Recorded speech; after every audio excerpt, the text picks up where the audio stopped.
The lust for power is not rooted in strength, but in weakness.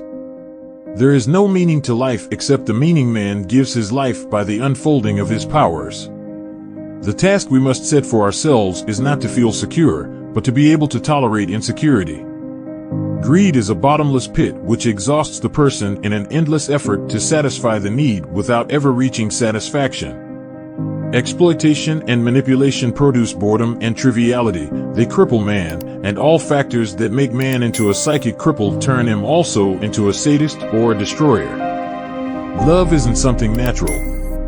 Rather, it requires discipline, concentration, patience, faith, and the overcoming of narcissism. It isn't a feeling, it is a practice. The fact that millions of people share the same vices does not make these vices virtues. The fact that they share so many errors does not make the errors to be truths. And the fact that millions of people share the same form of mental pathology does not make these people sane. It takes a moment to tell someone you love them, but it takes a lifetime to prove it. Many psychiatrists and psychologists refuse to entertain the idea that society as a whole may be lacking in sanity. They hold that the problem of mental health in a society is only that of the number of unadjusted individuals, and not of a possible unadjustment of the culture itself. The person who gives up his individual self and becomes an automaton, identical with millions of other automatons around him, need not feel alone and anxious anymore. But the price he pays, however, is high. It is the loss of his self. To love somebody is not just a strong feeling, it is a decision, it is a judgment, it is a promise. Paradoxically, the ability to be alone is the condition for the ability to love. Selfish persons are incapable of loving others, but they are not capable of loving themselves either. Hate is a product of the unfulfilled life. We are not on the way to greater individualism, but are becoming an increasingly manipulated mass civilization. People do not see that the main question is not, am I loved? Which is to a large extent the question, am I approved of? Am I protected? Am I admired? The main question is, can I love? The danger of the past was that men became slaves. The danger of the future is that man may become robots. The deepest need of the human being is to overcome our separateness, to leave the prison of our loneliness. A society whose principles are acquisition, profit, and property produces a social character oriented around having, and once the dominant pattern is established, nobody wants to be an outsider, or indeed an outcast. In order to avoid this risk, everybody adapts to the majority, who have in common only their mutual antagonism. If a person loves only one other person and is indifferent to all others, his love is not love, but a symbiotic attachment, or an enlarged egotism. Love is an act of faith, and whoever is of little faith is also of little love. A person who has not been completely alienated, who has remained sensitive and able to feel, who has not lost the sense of dignity, who is not yet for sale, who can still suffer over the suffering of others, who has not acquired fully the having mode of existence briefly, a person who has remained a person and not become a thing cannot help feeling lonely, powerless, isolated in present-day society. Care and responsibility are constituent elements of love, but without respect for and knowledge of the beloved person, love deteriorates into domination and possessiveness. Most people die before they are fully born. Creativeness means to be born before one dies. Happiness does not exclude sadness. If a person responds to life, he's sometimes happy and sometimes sad. What matters is he responds. As long as anyone believes that his ideal and purpose is outside him, that it is above the clouds, in the past or in the future, he will go outside himself and seek fulfillment where it cannot be found. He will look for solutions and answers at every point except where they can be found in himself. Well-being is possible to the degree to which one has overcome one's narcissism, to the degree to which one is open, responsive, sensitive, awake, empty. Well-being means, finally, to drop one's ego, to give up greed, to cease chasing after preservation and the aggrandizement of the ego, to be and to experience oneself in the act of being, not in having, preserving, coveting, using. If I am what I have and if I lose what I have, who then am I? Love is the only sane and satisfactory answer to the problem of human existence. Modern man lives under the illusion that he knows what he wants, while he actually wants what he is supposed to want. Respect is not fear and awe, the ability to see a person as he is, to be aware of his unique individuality. Respect, thus, implies the absence of exploitation. I want the loved person to grow and unfold for his own sake, and in his own ways, and not for the purpose of serving me. Alienation as we find it in modern society is almost total. Man has created a world of man-made things as it never existed before. He has constructed a complicated social machine to administer the technical machine he built. The more powerful and gigantic the forces are which he unleashes, the more powerless he feels himself as a human being. He is owned by his creations and has lost ownership of himself. That millions of people share the same forms of mental pathology does not make these people sane. Modern man is alienated from himself, from his fellow men, and from nature. He has been transformed into a commodity, experiences his life forces as an investment which must bring him the maximum profit obtainable under existing market conditions. You have to stop in order to change direction. One cannot be deeply responsive to the world without being saddened very often. Fortitude is the capacity to say no when the world wants to hear yes. Organized religion is in substance a mystification, a means of hiding the wickedness of the social system. If the Christian principles of love, equality, and freedom were really practiced instead of only preached, there would be no need for a special institution to take care of those principles. The quest for certainty blocks the search for meaning. Uncertainty is the very condition to impel man to unfold his powers. There is only one meaning of life, the act of living itself. Equality today means sameness rather than oneness. To spare oneself from grief at all cost can be achieved only at the price of total detachment, which excludes the ability to experience happiness. Man does not only sell commodities, he sells himself and feels himself to be a commodity. True love is like a pair of socks. You gotta have two and they've gotta match. The mother-child relationship is paradoxical and, in a sense, tragic. It requires the most intense love on the mother's side. Yet this very love must help the child grow away from the mother and to become fully independent. Immature love says, I love you because I need you. Mature love says, I need you because I love you. Education makes machines which act like men and produces men who act like machines. The criterion of mental health is not one of individual adjustment to a given social order, but a universal one, valid for all men, of giving a satisfactory answer to the problem of human existence. The scars left from the child's defeat in the fight against irrational authority are to be found at the bottom of every neurosis. Just as love for one individual which excludes the love for others is not love, love for one's country which is not part of one's love for humanity is not love, but idolatrous worship. The whole life of the individual is nothing but the process of giving birth to himself. Indeed, we should be fully born when we die. There can be no real freedom without the freedom to fail. There is nothing of which we are more ashamed than of not being ourselves. And there is nothing which brings us greater joy and happiness than to think, feel, and say what is ours. Love is the child of freedom, never that of domination. Let your mind start a journey through a strange new world. Leave all thoughts of the world you knew before. Let your soul take you where you long to be. Close your eyes, let your spirit start to soar, and you'll live as you've never lived before. To have faith requires courage, the ability to take a risk, the readiness even to accept pain and disappointment. Whoever insists on safety and security as primary conditions of life cannot have faith. Whoever shuts himself off in a system of defense, where distance and possession are his means of security, makes himself a prisoner. To be loved, and to love, need courage, the courage to judge certain values as of ultimate concern, and to take the jump and to stake everything on these values. Society, and the family as its psychosocial agent, has to solve a difficult problem, how to break a person's will without his being aware of it. Yet by a complicated process of indoctrination, rewards, punishments, and fitting ideology, it solves this task by and large so well that most people believe they are following their own will and are unaware that their will itself is conditioned and manipulated. Love is a decision, it is a judgment, it is a promise. If love were only a feeling, there would be no basis for the promise to love each other forever. A feeling comes and it may go. How can I judge that it will stay forever when my act does not involve judgment and decision?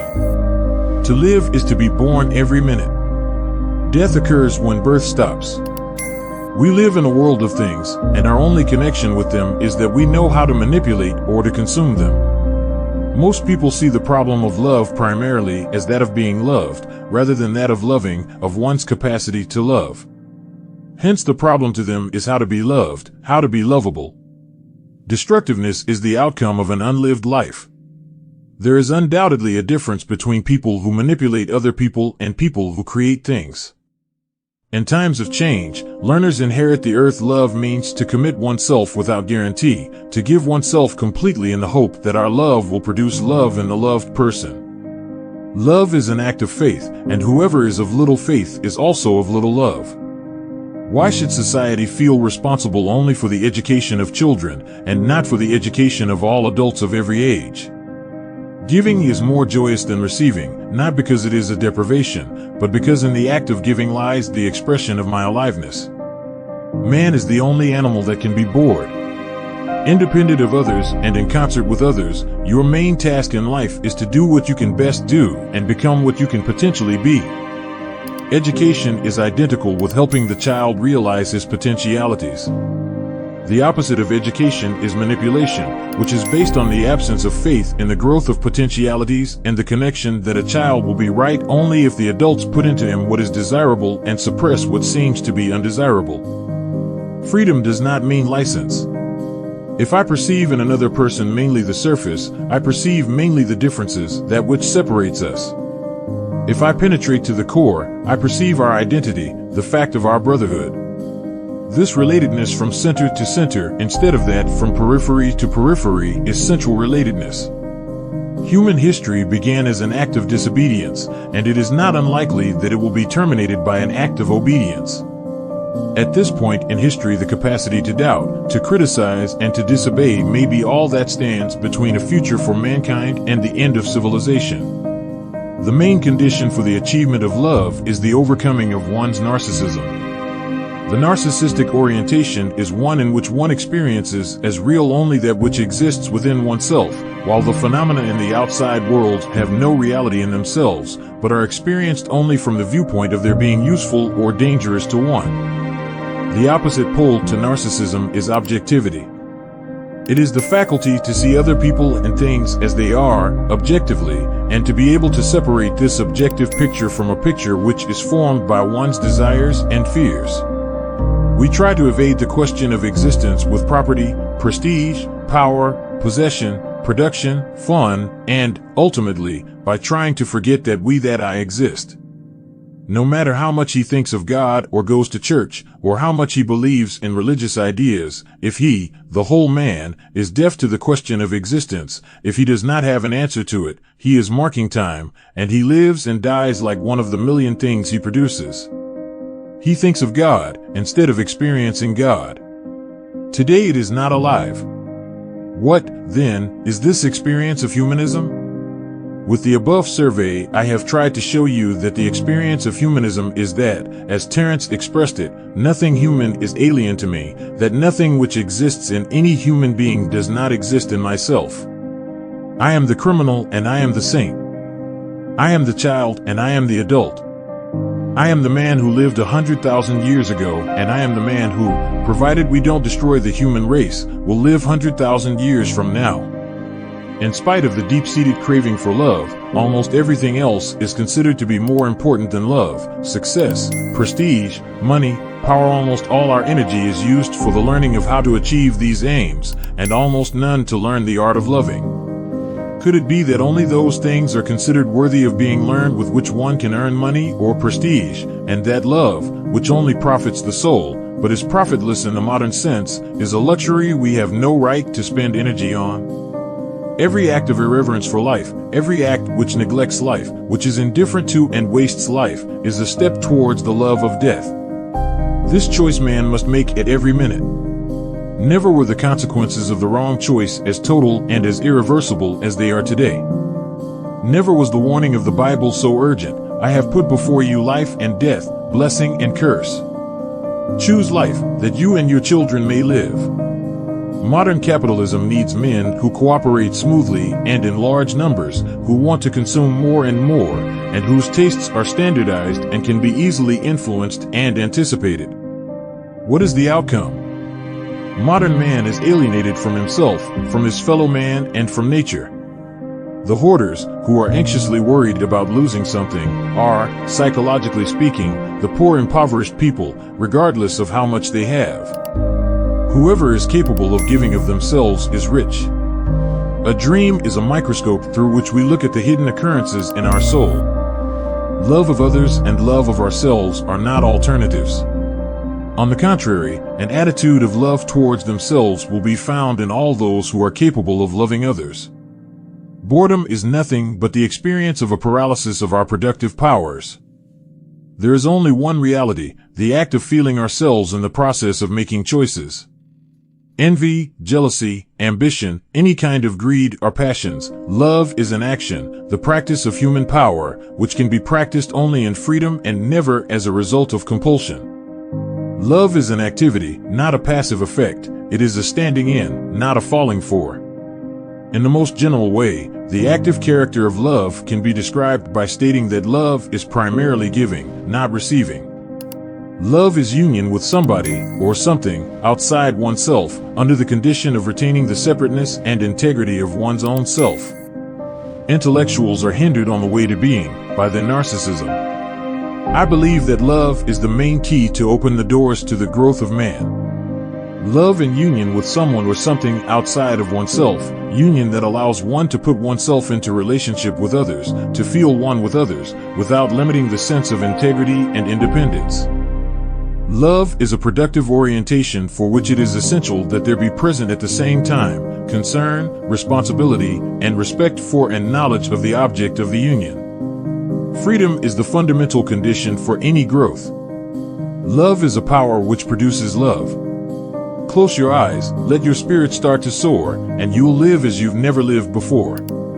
Today, the function of psychiatry, psychology, and psychoanalysis threatens to become the tool in the manipulation of man. But not only medicine, engineering, and painting are arts, living itself is an art. In fact, the most important and at the same time the most difficult and complex art to be practiced by man. Mother's love is peace. It need not be acquired, it need not be deserved. Our conscious motivations, ideas, and beliefs are a blend of false information, biases, irrational passions, rationalizations, prejudices, in which morsels of truth swim around and give the reassurance, albeit false, that the whole mixture is real and true. The thinking processes attempt to organize this whole cesspool of illusions according to the laws of plausibility. This level of consciousness is supposed to reflect reality. It is the map we use for organizing our life. Love is the only way of knowledge, which in the act of union answers my quest. In the act of loving, of giving myself, in the act of penetrating the other person, I find myself, I discover us both, I discover man. I believe that if an individual is not on the path to transcending his society and seeing in what way it furthers or impedes the development of human potential, he cannot enter into intimate contact with his humanity. Man is born as a freak of nature, being within nature and yet transcending it. He has to find principles of action and decision-making which replace the principles of instincts. The most important influence on a child is the character of its parents, rather than this or that single event. We talk a great deal about Russia today, and I'm afraid that in 20 years, we in Russia will be more similar than different. While every human being has a capacity for love, its realization is one of the most difficult achievements. What are the conditions of the creative attitude, of seeing and responding, of being aware and being sensitive to what one is aware of? First of all, it requires the capacity to be puzzled. Children still have the capacity to be puzzled. Who will tell whether one happy moment of love or the joy of breathing or walking on a bright morning and smelling the fresh air is not worth all the suffering and effort which life implies? Happiness is a man's greatest achievement. It is the response of his total personality to a productive orientation toward himself and the world outside. Is love an art? Then it requires knowledge and effort. People think that to love is simple, but that to find the right object to love or to be loved by is difficult. A new question has arisen in modern man's mind, the question, namely, whether life is worth living. No sensible answer can be given to the question. Because the question does not make any sense. The human passions transform man from a mere thing into a hero, into a being that in spite of tremendous handicaps tries to make sense of life. Love is the active concern for the life and the growth of that which we love. The duty to be alive is the same as the duty to become oneself, to develop into the individual one potentially is. I think if you ask people what their concept of heaven is, they would say, if they are honest, that it is a big department store, with new things every week, all the money to buy them, and maybe a little more than the neighbors. Ideas become powerful only if they appear in the flesh. An idea which does not lead to action by the individual and by groups remains at best a paragraph or a footnote in a book. We are a society of notoriously unhappy people, lonely, anxious, depressed, destructive, dependent people who are glad when we have killed the time we are trying so hard to save. Conditions for creativity are to be puzzled, to concentrate, to accept conflict and tension, to be born every day, to feel a sense of self. I think our danger is that we talk one thing, and we feel and act another thing. Love is the productive form of relatedness to others and to oneself. It implies responsibility, care, respect. If it isn't productive and respectful, it isn't love, but only fear masquerading as love. The successful revolutionary is a statesman, the unsuccessful one a criminal. Modern man thinks he loses something's time when he does not do things quickly. Yet he does not know what to do with the time he gains, except kill it. If I love the other person, I feel one with him or her, but with him as he is, not as I need him to be as an object for my use. Respect thus implies the absence of exploitation. It allows the other to be, to change, and to develop in his own ways. This requires a commitment to know the other as a separate being, and not merely as a reflection of my own ego. According to Velleman, this loving willingness and ability to see the other as they really are is foreground in our willingness to risk self-exposure.